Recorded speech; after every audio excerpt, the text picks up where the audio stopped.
I was the black sheep who everyone ignored at family gatherings until the day I inherited everything and watched them all come crawling back. For 28 years, I was invisible at every holiday dinner. While my cousins got praise for their mediocre achievements, I could cure cancer, and they'd still ask when I was getting a real job. My Aunt Veronica would literally step around me to hug the person behind me. Uncle Randall would introduce his kids to strangers, but forget I existed entirely. This is my nephew Theo, the doctor, and my daughter Ava, the lawyer. He'd beam at dinner parties, his chest puffed with pride. Then his eyes would slide right past me like I was furniture, even though I was standing right there holding a bottle of wine I'd brought as a hostess gift. Always expensive wine, because I'd learned early that cheap gifts gave them another reason to dismiss me. My crime? I dropped out of law school during my second year to start a tech company. In their minds, I was a failure who'd thrown away a prestigious career to play with computers. The fact that my company, CloudSync Solutions, was thriving and pulling in 7 figures annually meant absolutely nothing to them. I wasn't a lawyer, doctor, or banker, so I didn't exist in their carefully constructed social hierarchy. Quinn's going through a phase, my mother would explain to relatives who asked about my absence from family functions. He'll come to his senses eventually and finish law school. This was 7 years after I'd built my first $1 million client contract. I stopped trying after my college graduation ceremony. I'd earned my master's in computer science while working full-time, maintaining a 4.0 GPA despite pulling 60-hour weeks between my startup and coursework. When I shared the news in the family group chat, accompanied by a photo of me in my cap and gown, it went completely silent. Radio silence for 3 days. Meanwhile, when my cousin Finn got promoted to assistant manager at a coffee shop, a job that paid $12 an hour, it generated 47 congratulations, 3 separate celebration dinner invitations, and a group gift of a gold watch for the successful businessman in the family. The irony wasn't lost on me. I was employing 15 people at that point. At Christmas dinners, I'd sit at the kids' table despite being 28 years old and older than half the adults present. My spot was permanently between my 7-year-old second cousin and the high chair. At weddings, I wasn't included in family photos. They'd literally ask me to step aside so they could get just the family shots, as if my DNA had somehow been revoked. "Could you grab this for us?" they'd ask, handing me their phones like I was the hired photographer. During conversations, they'd talk around me like I was a ghost, discussing my life in third person while I stood right there nursing a beer and wondering why I'd driven 3 hours for this humiliation. "Whatever happened to Quinn?" Aunt Veronica would ask my mother, as if I wasn't sitting 3 feet away at the same dinner table. "Oh, he's still doing that computer thing," Mom would reply dismissively, waving her hand like she was shooing away a fly. "Playing around with websites or something?" My website thing had just landed a contract with a Fortune 500 company, but why let facts interfere with a good narrative? The worst part? I kept showing up anyway, some pathetic part of me still hoping something would change, that maybe this time they'd ask about my life with genuine interest, that maybe this time they'd treat me like I belonged. It never happened. Then grandmother Iris died. I was the only one who visited her weekly at Sunset Manor, a sprawling care facility that smelled like disinfectant and broken dreams. Every Tuesday at 6 p.m., I'd walk through those automatic doors with a small cooler containing homemade chocolate chip cookies, her favorite recipe that she taught me when I was 12 and spending summers at her house. The staff knew me by name. "Quinn's here for Mrs. Patterson," they'd announce over the intercom, and you could hear the genuine warmth in their voices. The nurses would update me on her condition, ask about my business, remember details about my life that my own family had forgotten. Meanwhile, the rest of the family treated grandmother Iris like a chore to be managed. Aunt Veronica visited twice in 5 years, both times to ask about updating her will. Uncle Randall sent flowers on her birthday but couldn't remember which grandson was which when she asked about us during their brief phone calls. "Tell me about Quinn's company again," she'd say during our chess games, her weathered hands moving pieces with surprising precision. "The cloud storage thing," and I'd explain it all. The client acquisition strategies, the server infrastructure, the upcoming expansion into mobile applications. Her eyes would light up with genuine interest, asking follow-up questions that showed she was actually listening, actually processing what I was telling her. "You know," she'd say, leaning back in her recliner while I set up the chessboard, "I built the family construction business from nothing back in 1952. Started with your grandfather in a pickup truck. Everyone said a woman couldn't run a construction company." She'd smile, a mischievous glint in her eye. "Proved them wrong, didn't I? Made more money than any of their husbands ever did." These weren't stories she shared with anyone else. During family gatherings, she'd sit quietly in the corner while everyone else dominated conversations about their achievements. But with me, she'd talk for hours about building the business, about the early struggles, about the satisfaction of proving doubters wrong. "You remind me of myself at your age," she'd tell me, capturing my bishop with her knight. Too stubborn to quit, too smart to fail. She was sharp as a tack until the very end, remembering intricate details about my business strategies that my own parents had never bothered to learn. When I landed my biggest contract, a 3-year deal worth $2.4 million, she was the only family member who understood what it meant. "That's empire-building money," she'd said, gripping my hand with surprising strength. "Don't let anyone convince you it's not." When she passed, I was the one holding her hand. The rest of the family was at Cousin Theo's engagement party, an event I hadn't been invited to despite living in the same city, and despite the party being held at the country club where I'd helped Theo get his membership through a business connection. I found out about her death through a text message from my mother. "Mom passed this afternoon. Funeral arrangements TBD. No phone call, no personal conversation. Just a group text. like announcing a change in dinner plans. When the lawyer called for the will reading, I almost didn't go. Another family event where I'd be treated like hired help, expected to sit in the back and keep quiet while the adults handled important business. But something urgent in Attorney Morrison's voice made me change my mind. Mr. Patterson specifically requested your presence, he'd said. She was very clear that you needed to be there. The entire family packed into Morrison and Associates like vultures circling fresh roadkill. The law office was all mahogany and leather, the kind of old money establishment that made you whisper automatically. Aunt Veronica had even brought a leather portfolio to organize her inheritance documents, complete with color-coded tabs and a calculator for quick math. Uncle Randall was already discussing property tax implications with his wife in hushed tones, wondering aloud whether they should sell the mansion immediately or rent it out for passive income. Cousin Ava was Googling luxury cars on her phone, favoriting BMW and Mercedes models with the assumption that she'd soon have the down payment for any of them. They'd all assumed Grandmother Iris would divide everything equally among her children and grandchildren. The estate was worth nearly $20 million, the sprawling Victorian mansion worth $2.3 million, diversified investment portfolios worth $4.1 million, and the family construction business worth $12 million and change. Even split 12 ways, everyone would walk away millionaires. I sat in the back corner, invisible as always, watching them count money that wasn't theirs yet, while pretending to care about the woman who died to make it available. Attorney Morrison cleared his throat and began reading in his practiced monotone. Iris Elizabeth Patterson, being of sound mind and body, do hereby declare this to be my last will and testament. Standard legal language followed. Revocation of previous wills, appointment of executors, the usual boilerplate that makes lawyers rich and families poor. Then came the meat of it. To my beloved family, I leave you exactly what you gave me in my final years. Confused murmurs rippled through the room. Aunt Veronica stopped taking notes. Uncle Randall looked up from his tax calculations. To my daughter Veronica, who visited me twice in 5 years and forgot my last 3 birthdays, I leave my disappointment and best wishes for your future endeavors. The room went dead silent. You could hear the air conditioning humming, the secretary typing in the next office, the distant sound of traffic from the street below. Aunt Veronica's face went white. There has to be a mistake, she stammered. Attorney Morrison continued reading without missing a beat. To my son Randall, who sent flowers once a year but couldn't remember which grandchildren belonged to which parents during our phone conversations, I leave my profound sadness at your choices and hope that you'll learn the value of presence over presents. Uncle Randall started to object, but Morrison held up a hand. To my grandchildren Theo, Ava, Finn, and others who inherited their parents' priorities, I leave the same attention and care you showed me, which is to say, none whatsoever. The silence was deafening now. Several family members were openly gaping. To my grandson Quinn, who held my hand every Tuesday for 6 years, who remembered my birthday with homemade cookies, who listened to my stories and shared his dreams, who was the only one who truly knew me as a person rather than a bank account. I leave everything else. My stomach dropped through the floor. Everything else meant the mansion, the portfolios, the construction business, everything they'd been mentally dividing among themselves for the past hour. Furthermore, Morrison continued,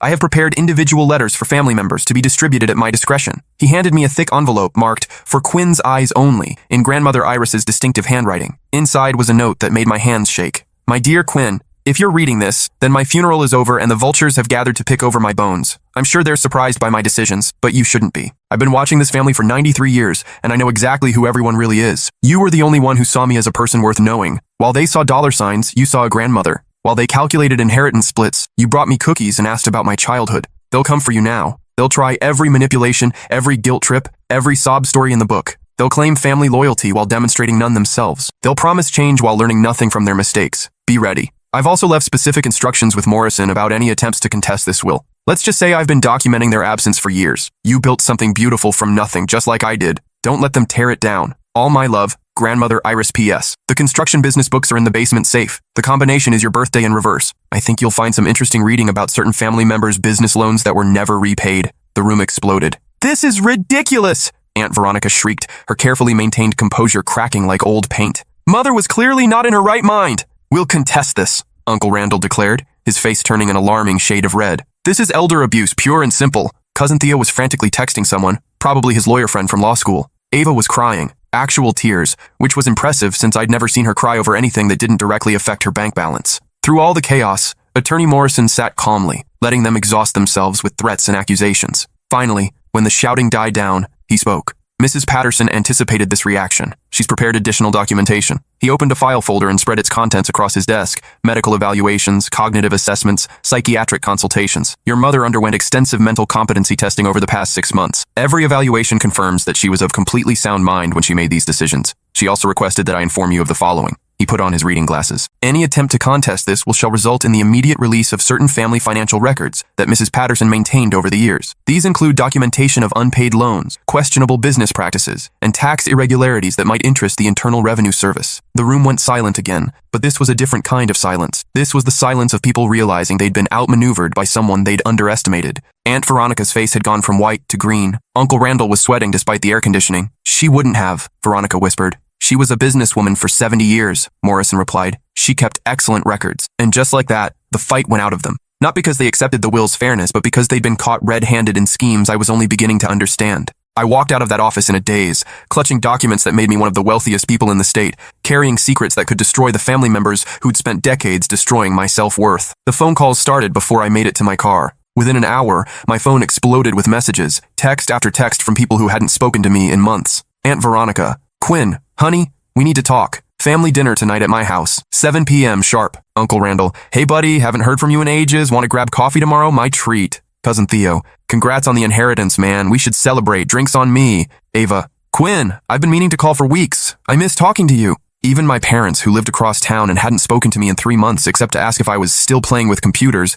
suddenly wanted to reconnect as a family. The dinner invitation from Aunt Veronica wasn't a request. It was a summons disguised as hospitality. I almost didn't go. Part of me wanted to disappear, to process this life-changing moment in private, to figure out what the hell I was supposed to do with $20 million in a construction company I knew nothing about running. But another part of me, the part that had been invisible for 28 years, wanted to see what desperation looked like on the faces of people who'd spent decades making me feel worthless. I arrived at Uncle Randall's house to find them all waiting, but something was fundamentally different. For the first time in my life, every face turned toward me when I walked through the door. Not toward someone behind me, not toward someone more important, toward me. Quinn! Veronica practically lunged at me with a hug, enveloping me in designer perfume and false enthusiasm. You look wonderful. How's business? I've been meaning to ask about your company for months. It was the first time she'd asked about my work in 15 years. The first time she'd used my name without sounding like it tasted bad in her mouth. We've all been talking, Uncle Randall said, guiding me to the head of the dining room table. A seat that had never been offered to me before, not even when I was the only family member who showed up for someone's birthday. The head of the table,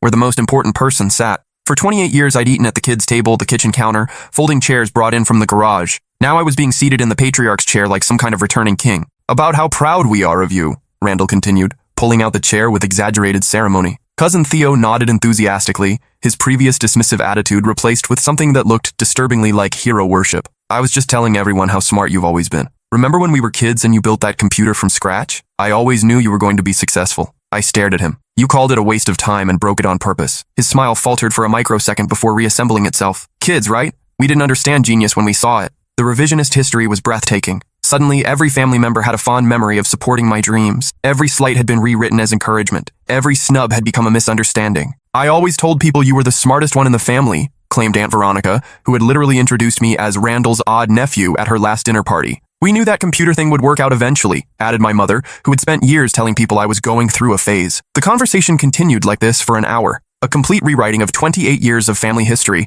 presented with straight faces and earnest voices. But I could see the calculation behind their eyes, the way they measured each word for maximum impact. This wasn't remorse, it was strategy. The thing is, Aunt Veronica said carefully, setting down her wine glass and leaning forward with practiced concern, we're worried about you handling such a large inheritance alone. It's a tremendous responsibility. Overwhelming, agreed Uncle Randall. Life-changing money requires careful management. We want to help, added Theo. Family should stick together, especially during big transitions like this. Cousin Ava, who had been quiet up to this point, pulled out a folder that looked suspiciously prepared in advance. Maybe we could form a family trust, she suggested, spreading documents across the table. Pool the inheritance for everyone's benefit. Share the responsibility and the rewards. There it was, the real reason for this sudden family reunion. They'd spent the afternoon with lawyers and financial advisors, figuring out how to get their hands on money that legally belonged to me. The family trust idea was probably Uncle Randall's. He'd always been good at making selfish schemes sound philanthropic. Grandmother Iris would have wanted us to share, Veronica said, her voice heavy with manufactured emotion. She always believed in family unity. She wouldn't want her decision to divide us, added Randall.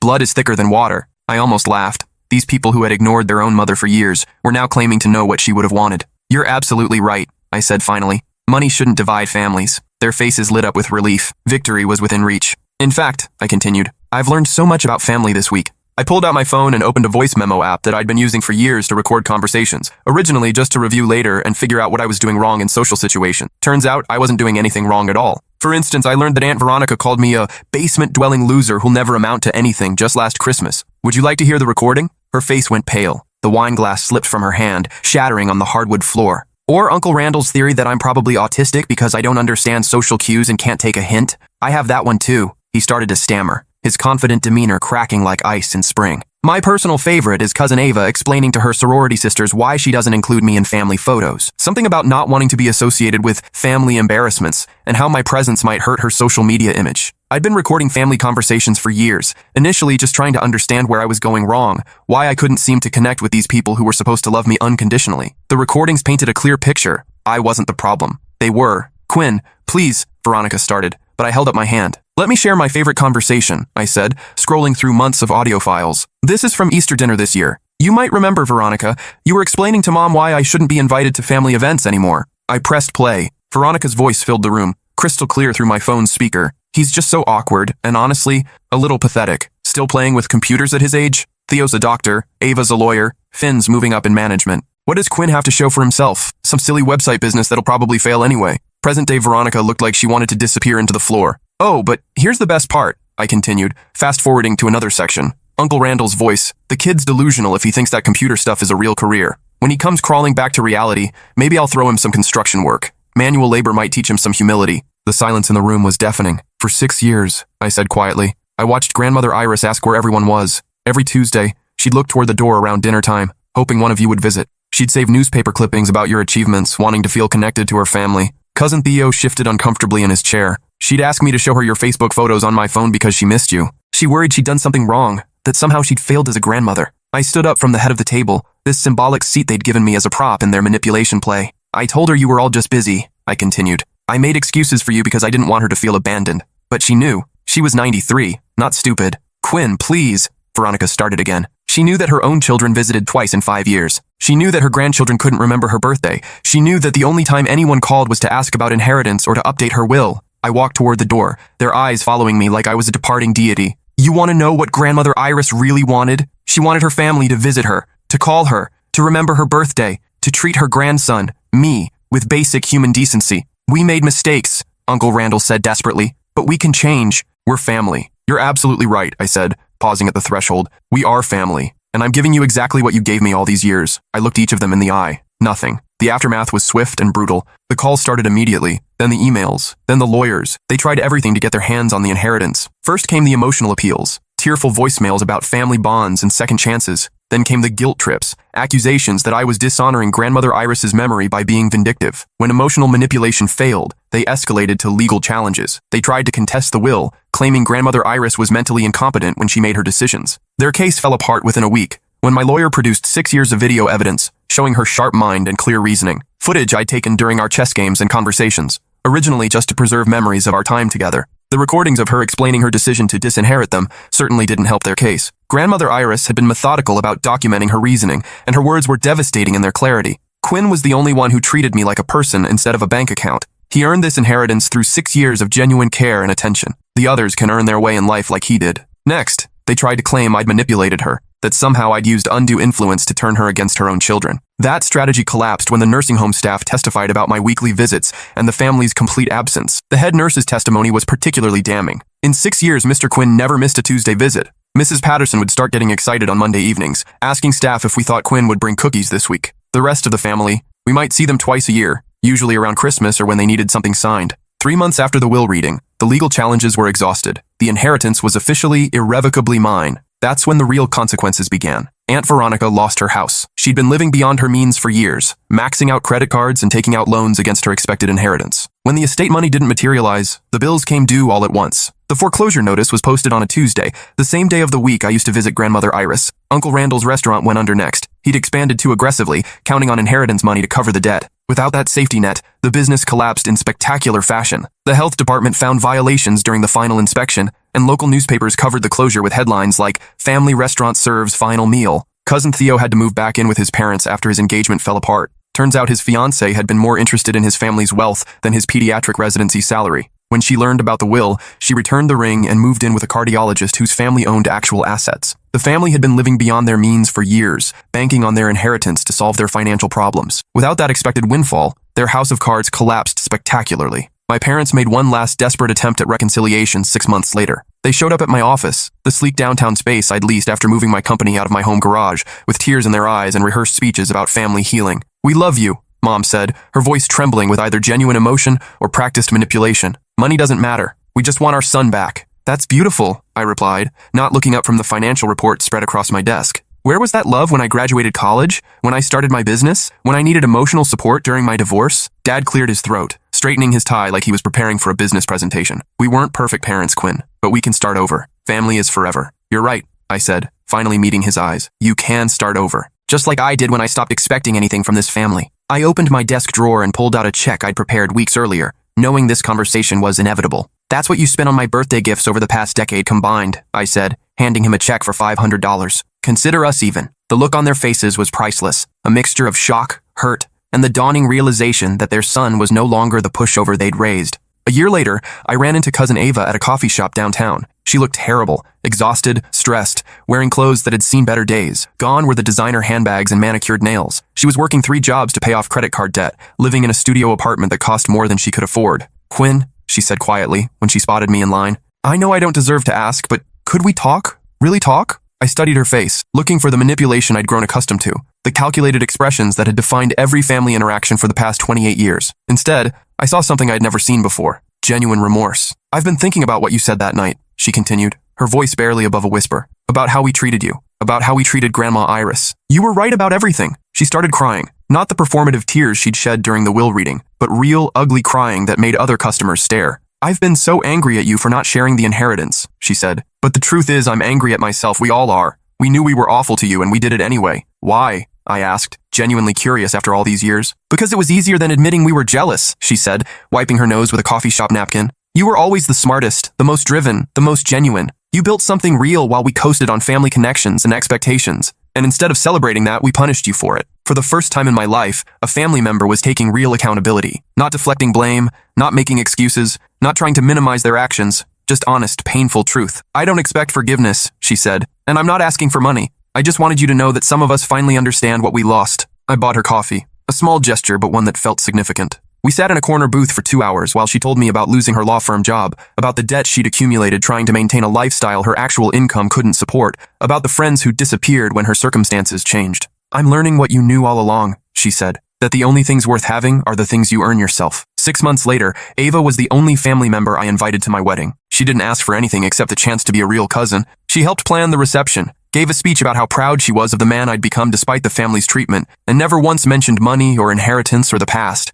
The rest of the family saw the wedding photos on social media. Uncle Randall commented with congratulations and a subtle hint about his ongoing financial struggles. I deleted the comment without responding. Cousin Theo sent a long private message explaining how he'd always supported me and how he hoped we could rebuild our relationship. I read it once and archived it without reply. My parents didn't reach out at all, which was probably for the best. 3 years later, I'm running a nonprofit foundation in Grandmother Iris's name, funding technology education for underprivileged kids who remind me of myself at that age. Smart, driven, but lacking family support and financial resources. The construction business has expanded into 3 new markets under professional management. I kept it running not because I needed the money, but because Grandmother Iris had built it from nothing, and I refused to let her life's work die with her. The mansion has been converted into a community center that offers after-school programs, job training, and small business development courses. There's a plaque by the front door. Iris Patterson Community Center, where everyone belongs. Sometimes I wonder if I should have been more forgiving, if I should have given them second chances, shared the wealth, tried to rebuild those family relationships. Then I remember Tuesday evenings with Grandmother Iris, holding her hand while she asked why her family had forgotten her, and I know I made the right choice. Some things can't be bought, and forgiveness is one of them. You have to earn it through actions, not words, through consistency, not convenience, through presence, not presence. And after 28 years of being invisible, I finally learned that my presence was a gift, one that had to be deserved, not demanded. The black sheep doesn't always stay in the herd. Sometimes it finds a better flock. Sometimes it starts its own.